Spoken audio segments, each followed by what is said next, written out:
नमस्कार मित्रहो, learn computer मराठीच्या आणखीन एका व्हिडिओमध्ये तुमचे सर्वांचे स्वागत आहे. तर आजच्या या व्हिडिओमध्ये आपण माहिती घेणार आहोत काउंट इफ या फॉर्म्युल्याबद्दल. तर चला तर मग बघूयात. तर आपण हा इथे घेतलेला डाटाबेस आहे, ज्याच्यामध्ये की कंपनीला भेटलेल्या ऑर्डरची माहिती आहे. त्याच्यामध्ये order ID, customer ID, employee ID आणि बरेचसे डिटेल्स आहेत. Ship name, ship address, ship city आणि शिप कंट्री अशी बरीचशी माहिती आहे. कोणत्या देशामध्ये गेलेली आहे ऑर्डर, कोणत्या ॲड्रेसवर आणि कोणत्या म्हणजे कोणाला ऑर्डर डिलिव्हर झाली आहे, शिप केली आहे, त्याच्याबद्दल पूर्ण माहिती इथे दिलेली आहे. तर याच्यामधून आता आपल्याला इथं फाइंड आउट करायचं की इथं तुम्ही बघू शकता टोटल ऑर्डर म्हणजे किती ऑर्डर भेटल्यात हे आपण मागल्या व्हिडिओमध्ये फाइंड आउट केलं. त्या व्हिडिओची लिंक मी खाली डिस्क्रिप्शनमध्ये दिलेली आहे. चेकआउट म्हणजे तुम्ही बघू शकता जाऊन तो व्हिडिओ जर तुम्हाला बघायचा असेल तर. आता आपल्याला या व्हिडिओमध्ये फाइंड आउट करायचंय की मध्ये किती ऑर्डर गेल्यात.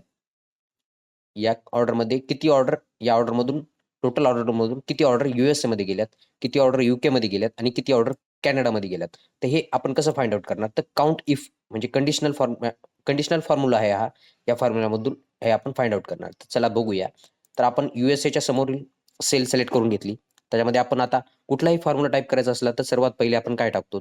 इक्वल टू प्रेस केल्याच्या नंतर आपण आता काउंट काउंट इफ वापरल्याच्या नंतर तुम्ही इथं बघू शकता. जेव्हा केव्हा तुम्ही फॉर्म्युला टाइप करता, त्याच्या बाजूला त्या फॉर्म्युल्याविषयी तुम्हाला माहिती मिळेल.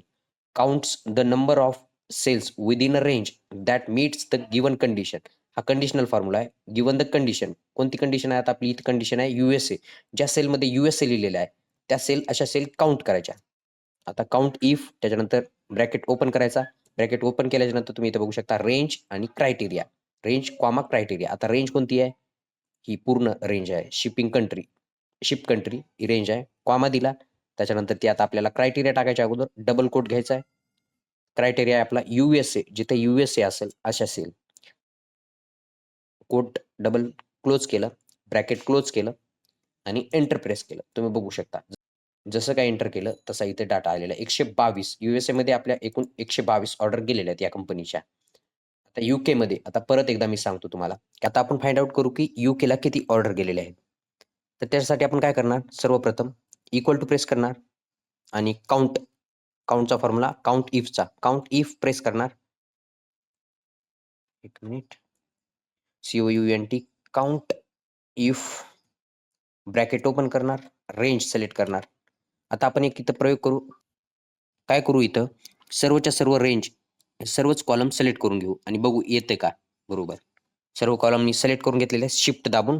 त्याच्यानंतर ती कॉमा दिलेला आहे. क्रायटेरिया टाकला आपण आता डबल कोटमध्ये. क्रायटेरिया काय? यूके असणारे आपल्याला सेल फाइंड आउट करायचे. कोट क्लोज केला, ब्रॅकेट क्लोज केलं, त्याच्यानंतर एंटर प्रेस केला. 56 आलेले आहेत आता तुम्ही इथे बघा. तर आता आपल्याला हे व्हेरिफाय करायसाठी काय करू? आपण शिपिंग कंट्रीचा पण एकदा कंडिशनल टाकून हे फॉर्म्युला टाकून बघू की बरोबर आहे का? Is equal to count if bracket open range आपण हा पूर्ण कॉलम घेतलेला आहे. कॉलम दिला, कॉमा दिला, त्याच्यानंतर ती डबल कोटमध्ये आपला क्रायटेरिया टाकला यूके असणारी सेल.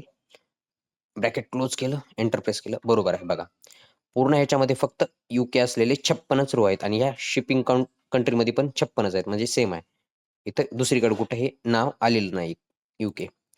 परत एकदा आता एक कॅनडाला पण किती ऑर्डर गेलेले आहेत याच्याविषयी पण आपण इथं माहिती घेऊ. तर परत आपण काय करणार? इक्वल टू काउंट इफ टाकणार, ब्रॅकेट ओपन करणार, रेंज सिलेक्ट करणार, कॉमा देणार. रेंज सिलेक्ट केल्याच्या नंतर कॉमा देणार कारण इथं कॉमा आहे. तुम्ही बघा फॉर्म्युलामध्ये पण काउंट इफ रेंज आणि क्रायटेरिया लास्ट कॉमा आहे मध्ये. क्रायटेरिया आणि कॉमाच्या कॉमा आणि त्याच्यानंतर ती आपला क्रायटेरिया टाकणार. डबल कोटमध्ये आपला क्रायटेरिया टाकणार. कॅनडा आणि ब्रॅकेट क्लोज करणार.